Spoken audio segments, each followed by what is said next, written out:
Today's first topic is about heights and distances. Right, let us discuss about the heights first. And I mentioned to you that, for example, let us consider an object placed at some random place, and as of here it is beyond the center of curvature. And here, if at all I have to measure the height, I told you always the heights are measured from the principal axis, and heights above principal axis is always like positive and below principal axis is always negative. So from here, from this point until this point, this height whatever it is there, this is called height of the object. I can say that this is height of the object and is given by HO. So HO in the sense height of the object. Next, for suppose regarding this object, let us consider an image has been formed over here, and here in this regard I have to measure it down. As I told you, the measuring always starts from the principal axis, and in this regard it is starting from here, and I have to go down to the tip or its bottom of the image, that is this length I have to measure, and this is considered as HI, which is height of the image. So HI is height of the image. And coming to the distances, as I told you, whenever I am mentioning any of the distance, I have to start measuring from pole. So here in this regard, let us consider the point O as the object and point I as the image, so that whenever I have to mention or measure the object distance, it has to start from P and it has to move towards the object in this regard. So distance between pole and the object is nothing but object distance, and is mentioned by U, small u, small u, that is object distance. And suddenly I have to mention the image distance in this regard. So distance between pole and image is nothing but image distance, and is mentioned by V, that is nothing but image distance. And also one more important measurement is there, that is focal length, which has to be measured from pole to the focus. So in between pole and focus, how much amount of distance is there, that measurement has to be considered as focal length. It is given by small f, that is focal length. So as I told you, here as I have mentioned, this is about heights and distances. So two heights are there and three distances are there mainly in this topic. That is, what are the two heights like? Height of the object and height of the image. Height of the object in the sense, it is from the principal axis up to what extent the height is there. That extent of height, that measurement is nothing but height of the object. And in the case of image, from the principal axis to the extent of its height or its depression, how much amount or how much measurement I am making, that measurement is nothing but height of the image. So these are the two heights. And coming to the distances, three main distances are there. Object distance, which has to be considered from pole to the object, and image distance, which has to be considered from pole to image, and focal length, which has to be considered from pole to focus. So in the case of object distance, it is given by U, small u, and image distance is given by small v, and focal length is given by small f. So all these are small letters. If at all you are just getting a confusion between them, just look at carefully. In the case of distances, all these are small letters. In the case of points, all these are capital letters.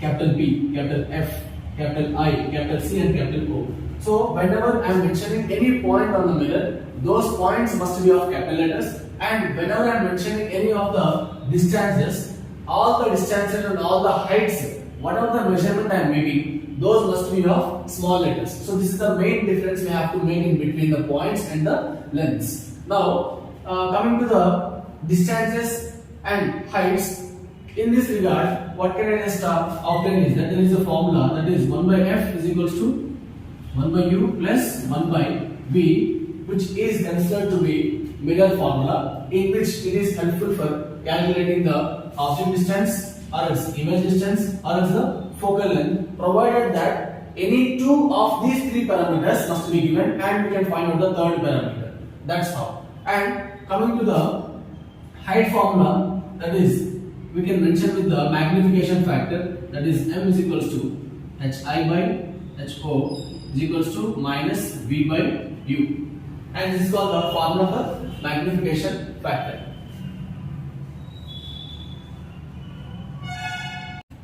From this magnification factor, we can just decide the properties of an image. Like we can decide whether the image is erected or is inverted, and also we can decide whether it is enlarged, diminished, or is equal. So these two things we can just derive it from the magnification factor. Now let us look into the formula one more time. That is m is equals to small m is equals to hi by ho is equals to minus v by u. So this is the formula we have already seen. Now there are some values regarding this magnification factor such that m less than 1, m is equals to 1, m greater than 1. So first let us look into these values. Like if at all m is less than 1, then in that case the image formed is diminished image.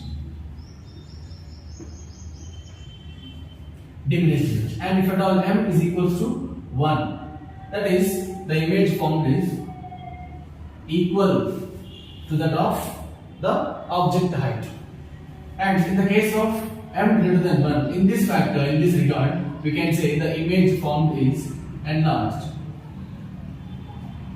Let me explain you why these things are there. So here I am considering this m is equals to hi by ho. Only this part I am considering. Now in this regard, if at all m is less than 1, let us say that. So m is less than 1. So in that case, hi by ho is obviously less than 1. So hi, if I am sending this one to that side, it will be hi is less than ho. So we can infer that height of the image is less than height of the object. Simple thing I have done. In place of m, I just substituted less than 1 symbol over here, such that if I am sending this ho to that side, it becomes hi less than ho. That means height of the image is less than height of the object, in which we have to consider that as diminished image.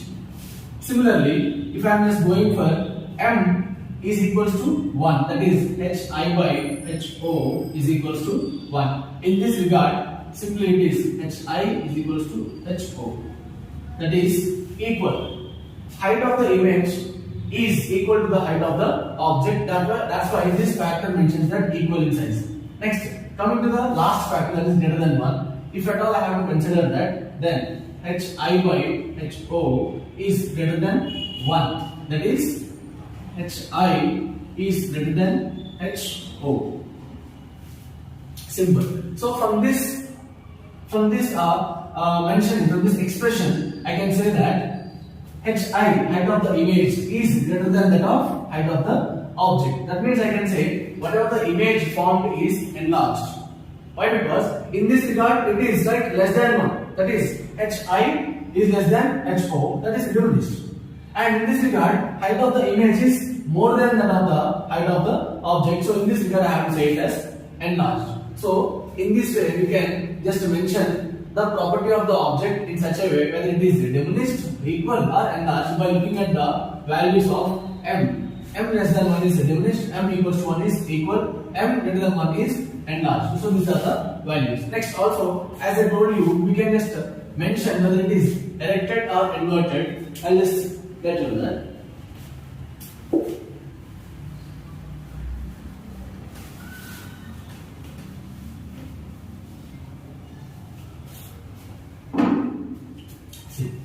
If at all m is a negative value, let us say m is negative.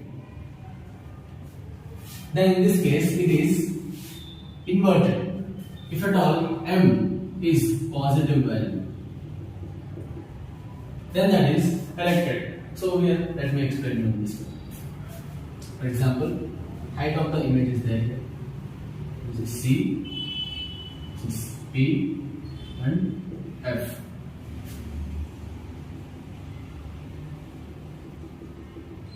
So here let us consider that an image has been formed over here,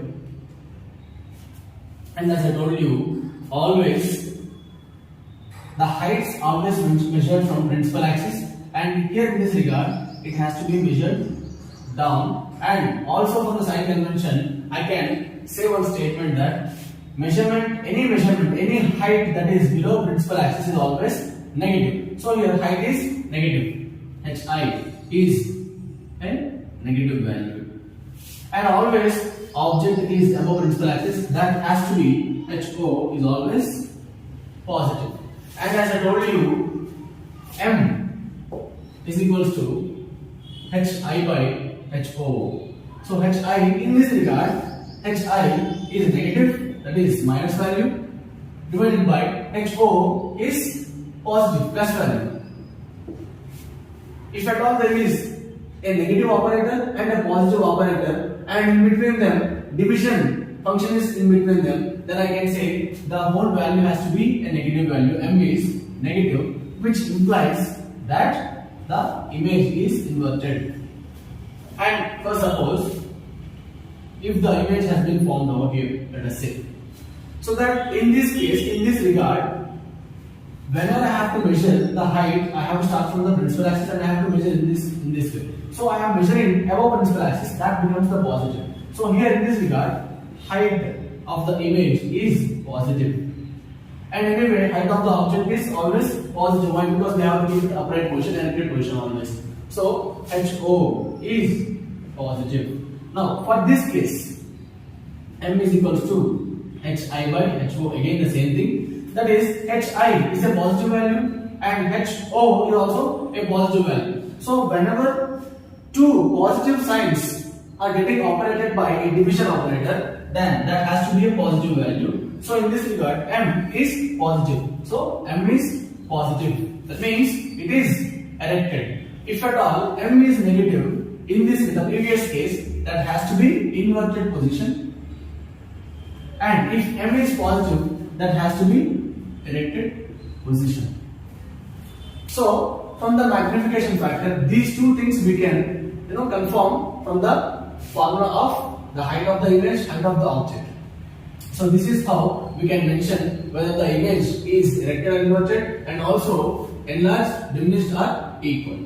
Coming to the second point of session 2, that is rules to draw ray diagrams. So basically what exactly are these ray diagrams? See, whenever we are keeping any object in front of any mirror, then regarding that object, it definitely forms an image. But how the image formation is taking place, that is explained by these ray diagrams. And for drawing these ray diagrams, we definitely need some rules. So those rules are nothing but rules to draw ray diagrams.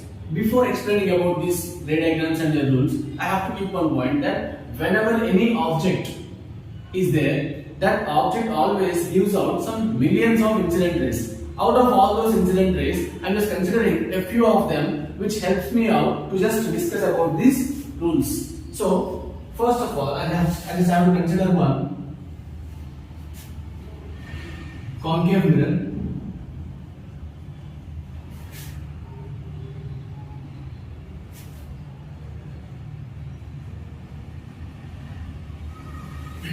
In which I have to mention C, center of curvature, P, focus, P, pole, and F, focus, and all these are capital letters. And as I told you that I have to consider an object, and for every object, as I have mentioned already, that it just gives out millions of incident rays. Out of all those millions of incident rays, I will consider only 3 incident rays, in which one of the incident ray always travels parallel to the principal axis, and one more second incident ray, I have to consider that the incident ray which is passing through the focus, And third most important, that is incident ray, which is always passes through the center of curvature. By using these three incident rays, I will just form three rules in which I can obtain the ray diagrams. So let us see the first rule, and in this first rule I have to consider an incident ray which is starting from the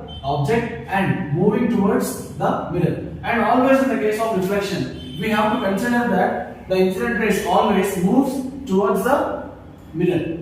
So here, this is the incident ray I am considering, which is parallel to the principal axis. So rule 1 of the ray diagram states that whenever any incident ray is traveling parallel to the principal axis, the reflected ray regarding this incident ray passes through focus. So whenever an incident ray travels parallel to the principal axis, the reflected ray referred to this incident ray passes through focus. This is rule 1. Next, coming to rule 2, it's like, so see this P and this F. So as I mentioned that here is the object, and I have to consider the incident ray in such a way. Incident ray passes through focus, so that regarding this one, the reflected ray travels parallel to principal axis. See, these two are vice versa to each other. Whenever the incident ray is parallel to principal axis, reflected ray passes through focus. That is rule 1. And in the case of rule 2, whenever the incident ray passes through focus, reflected ray travels parallel to the principal axis. Now coming to the rule 3.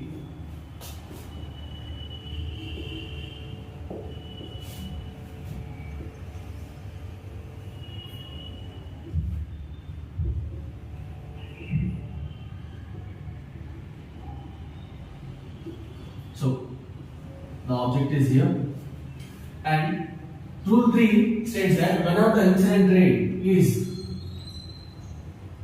passing through center of curvature, then the reflected ray retraces the path. That means it bounces back in the same path without any deviation. Okay, so let me just give the basic difference between the three rules. In case of rule 1, incident ray whenever it is parallel to the principal axis, reflected ray passes through focus. In rule 2, that is incident ray passes through focus, and the reflected ray regarding this one will be parallel to principal axis. And in the case of rule 3, whenever the incident ray passes through center of curvature, the reflected ray retraces the path. So these are the three rules that we have to consider. Now let's move on to the third topic of the day, that is ray diagrams for a concave and convex mirror. So as of now, I am going to discuss about a concave mirror, and there are 6 cases that we have to consider for drawing the ray diagrams. So case 1 is like object beyond center of curvature, and case 2 object at C, center of curvature, and case 3 is object between focus and center of curvature. Case 4 is object at F, that is focus, and case 5 is at object which is between P and F, pole and focus, and case 6 is object at infinity.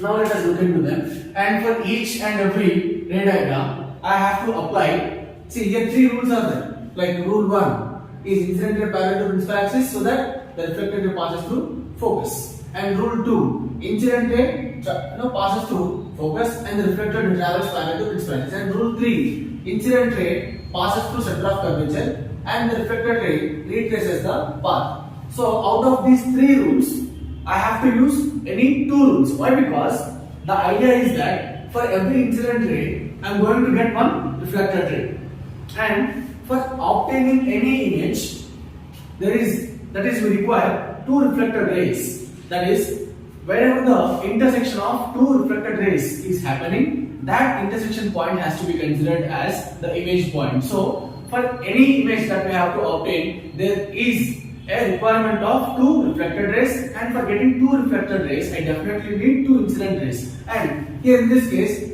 for each and every rule, I am having a pair of incident ray and reflected ray. So to obtain two reflected rays, I definitely need any two rules. So here, out of the three rules, for each and every case, I have to apply or implement two rules of minimum. Now here, depending upon the availability and the feasibility, I can apply any two rules out of the three. So in the case of first one, in case 1, when the object is kept beyond the sea, so I am applying the rule 1, but because the possibility is there. So in rule 1, that is, incident ray is traveling parallel to the principal axis, so that the reflected ray passes through focus. Next, as I have obtained one reflected ray, I have to get one more reflected ray which intersects with this one, so that I can obtain the image. Now, either I can go for rule 2 or else rule 3 also. Better go for rule 2. That if see the feasibility is there for rule 2 here, so I am just going for that. So the incident ray passes through focus and the reflected ray regarding this incident ray is traveling parallel to principal axis. And as I mentioned that the intersection of two reflected rays regarding these two incident rays is nothing but the image point here. And when I am just dropping or else when I am just drawing any perpendicular line to the principal axis, that becomes the image regarding this object. Okay, and here regarding this object, which is object beyond the sea, the image has been formed between F and C. So object beyond C, so that image formed between F and C. And now let us look into the properties. Previously I mentioned that if at all the image is below principal axis, that is negative and it has to be considered as inverted. And also I have to compare the height of the object and height of the image also. So it is visible that it is very clear that the object height is greater than that of the image. So I can consider the image formed is a diminished image. So two properties I just made clear. Like one is it is inverted, why? Because below principal axis, and the other is it is diminished, why? Because height of the image is less when compared to that of the object. So, and one more thing I have to mention is that whether the image formed is a real image or virtual image.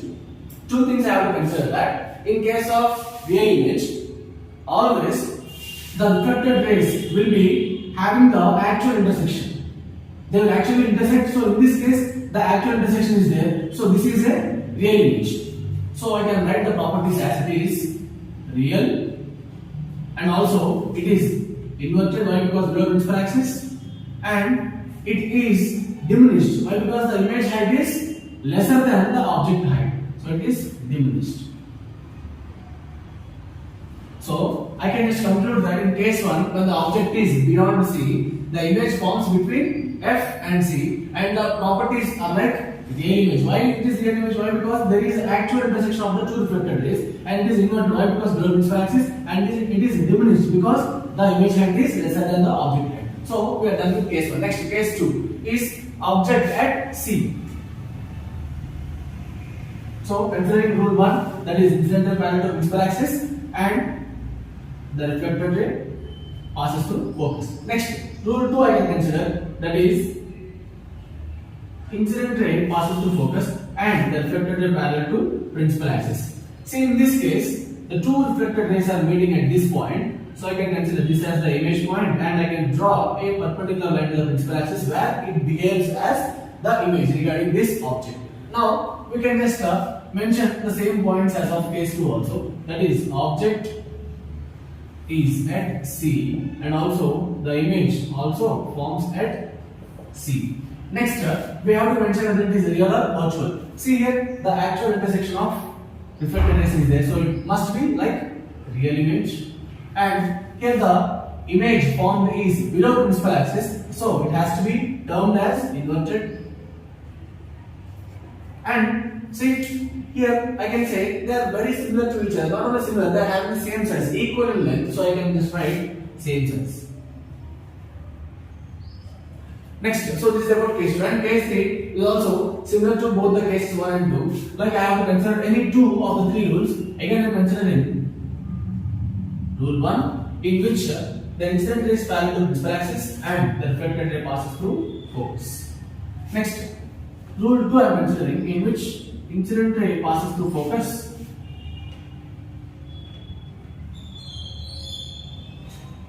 and so that reflected ray will be traveling parallel to principal axis. So that here the intersection has been made over here. So this is the intersection point, that is also known as image point, it can be termed, and by dropping a perpendicular to this principal axis, that behaves as image. And now in this regard, I can just consider that the object is between F and C, and the image formed is beyond C. It is after C, right? So it is beyond C, I can write. And also, coming to the properties, it is a real image. Why? Because actual intersection. So it is real. And next, it is invert. Why? Because below principal axis. And also, the image is enlarged over here. Why? Because the object height, whatever it is there, it is greater than that of the image. Sorry, object. The image height here it is greater than that of the object, so it is enlarged. Now, coming to the case 4, the object is at F. Again, rule 1 I am considering, that is incident ray parallel to principal axis, so that the reflected ray passes through focus.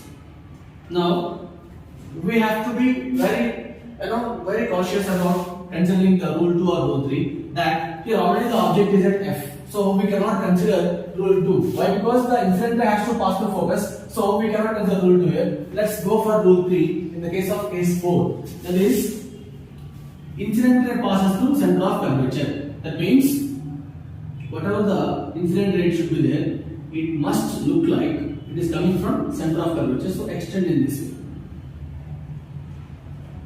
So that, see, it seems like it is coming to center of curvature. The incident ray passes to center of curvature, it seems like. Anyway, it is starting from the object, but when it is extended back, it is exactly coinciding with the center of curvature. So that has to be considered as the incident ray starting from center of curvature. Now, in this regard, whenever the incident ray is passing to center of curvature, the reflected ray retraces the path. So here, the reflected ray, whatever it is there, it will retrace the path.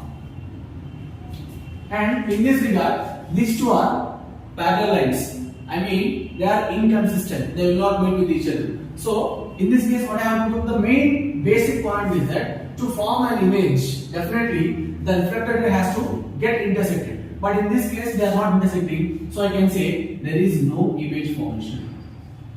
And simply I can say the image forms at infinity, which is not possible. So here in this case 4, that is object is at F and there is no image formation. Object at. Next, coming to case 5. In this regard, the object is kept between P and F, and I can apply rule 1, that is incident ray parallel to principal axis, so that the reflected ray passes through focus. And here, either you can go for rule 2 or else rule 3 also. So it is just a random case I am considering. I am going for rule 2. So why? Because here let us consider that the incident ray is passing through focus, so that the reflected ray obtained from this point or else from this incident ray has to be reflected in such a way or traveling in such a way, it must be parallel to the principal axis. See, I have considered an incident ray which seems to pass through focus, and the reflected ray in this regard must be traveling parallel to the principal axis. See, in this case, this is one reflected ray and this is the other reflected ray. So they are not meeting at all. Normally, they are not meeting at all. But when I extend them back,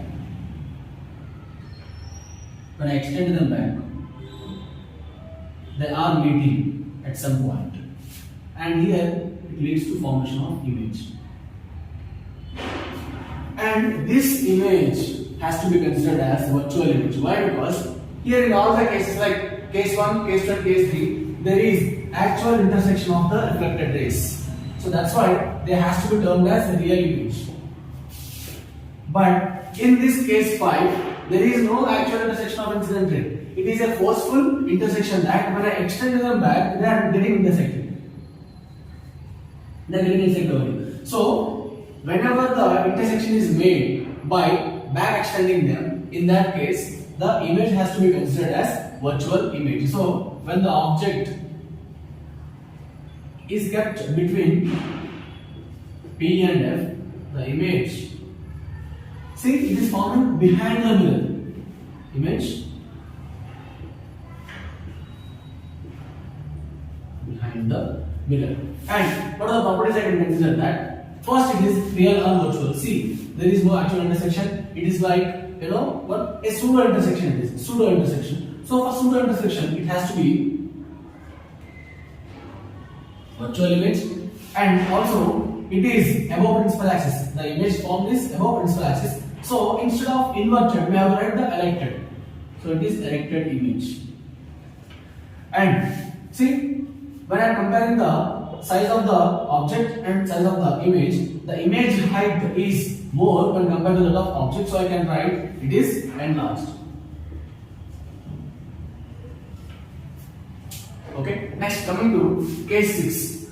It is like the object is at infinite distance. For example, when we are considering the sun rays, they are traveling from, a far distance they are traveling from, that is nearly equals to, one astronomical unit we have to consider, that is 150 million kilometers. So it is no, when compared to that of the radius of Earth, it is nowhere a match. We can say the radius of Earth is negligible in case of 150 million kilometers. So in that regard, let us consider them as the rays are coming from a long distance. So they seems to be very parallel to each other. And in this case also, all the rays will be parallel in such a way when the rays are parallel to each other, they always meet at the focus. See, the two reflected rays are meeting at the focus. So definitely the image formation takes place at focus, and that will be a point image. So when the object is at infinite distance, image forms at focus, and that has to be a point image. So these are the 6 cases that we have to consider in the case of a concave mirror for obtaining the ray diagrams by using the 3 rules. Now let us look into the ray diagram regarding the convex mirror. Previously we just looked into the concave mirror, and in that 6 cases were there where depending upon the object distance, depending upon the object position with respect to the mirror, that is concave mirror, the image position has been changing and also its properties are also changing. But in the case of convex mirror, let us see what happens. That is, see, in the case of whether it is a convex mirror or be it a concave mirror, the same rules has to be applied. That is, I am just considering the object over here. So considering the rule 1, that is incident ray parallel to principal axis. See, this is a concave mirror in which the reflecting surface is outside the curvature, and as I told you earlier that object has to be kept in front of the reflecting surface. In the case of concave mirror, reflecting surface is inside the curvature, so we have to keep the object this side. But here in this case, the reflecting surface is outside the curvature, so I have to keep the object outside in such a way it will be in front of the reflecting surface. Now coming to the rule 1, that is incident ray parallel to principal axis, it must be in such a way the reflected ray must pass through focus. See, it is completely an opaque substance or an opaque object, so the rays cannot enter into the mirror. So what we can all do is that, see, this is the imaginary line which guides us the reflected ray.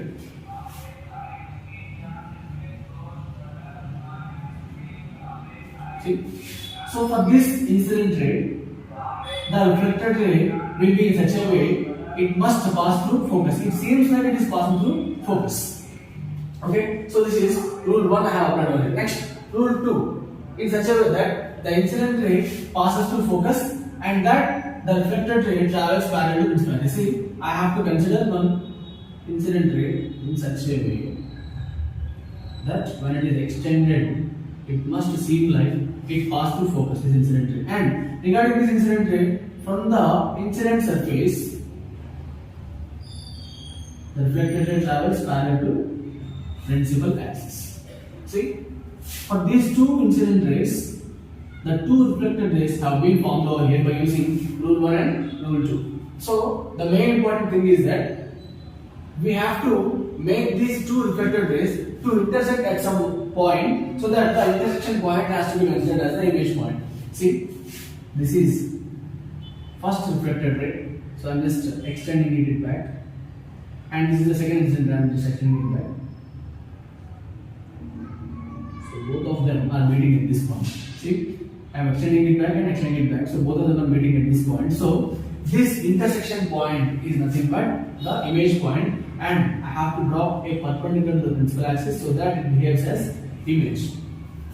Hey, in this case, there is no actual intersection of the reflected ray, but it is like a pseudo intersection.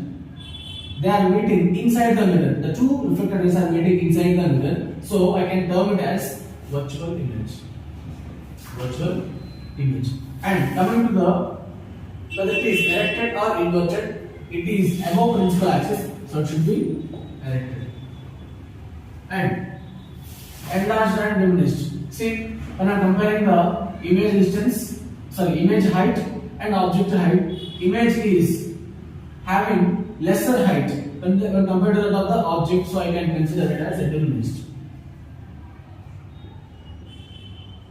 And one important point that has to be noted in the case of convex mirror is that, irrespective of the object distance, wherever you keep it on the principal axis, always the image formed will be having the same properties. Like always, it will be virtual, erected, and diminished, irrespective of the object distance. But in the case of concave mirror, that's not the case.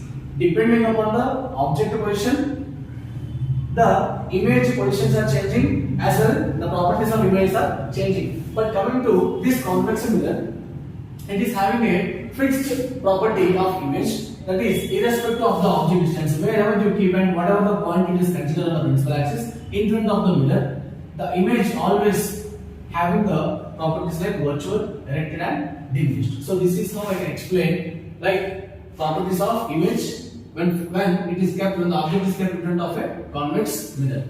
Let us look into the converging and diverging nature of the mirrors. Here I have got two mirrors, that is concave and convex. So we already know the basic difference that in case of a concave mirror, the reflecting surface is inside the curvature, and in the case of convex surface, the reflecting surface is outside the curvature.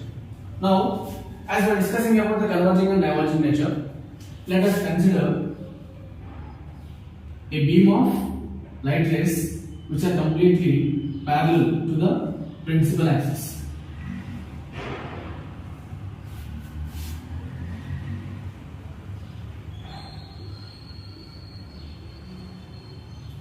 Okay, I have considered a parallel beam of light rays which are aligned in such a way that they are completely parallel to the principal axis. Now, we know that rule 1 is in such a way, whenever any incident ray is parallel to the principal axis, the reflected ray definitely passes through focus. So, anyway here all the incident rays are parallel to the principal axis. Here, they have to generate all the reflected rays in such a way, they must always meet at focus.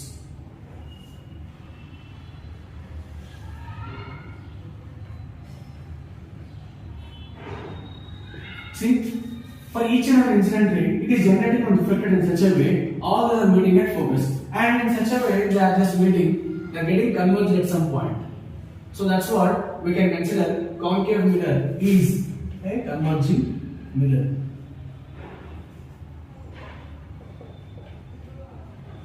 And in the case of convex mirror, see, the rays has to be this side, right? Because this is the reflecting surface. And considering the parallel beam of light rays, so all these incident rays are exactly traveling parallel to the principal axis in such a way they have to meet at focus. That means let us draw some imaginary lines. Why? Because the light ray cannot pass through the opaque surface.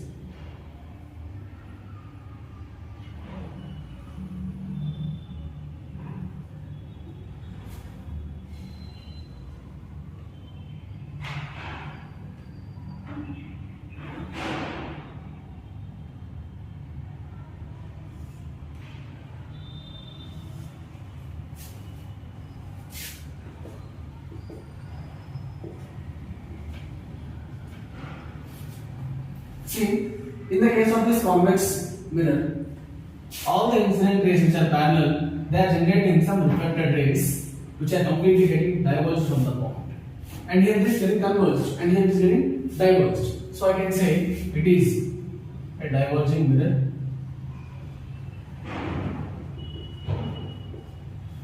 In which it is exhibiting the property in such a way, all the reflected rays are moving away from the complete the principal axis. Here they are all exactly getting converged towards the principal axis. They are getting away from the principal axis. So in this case, concave mirror has to be considered as converging mirror, and convex mirror has to be considered as diverging mirror. So these are the points that we have discussed today. Thanks. Thank you.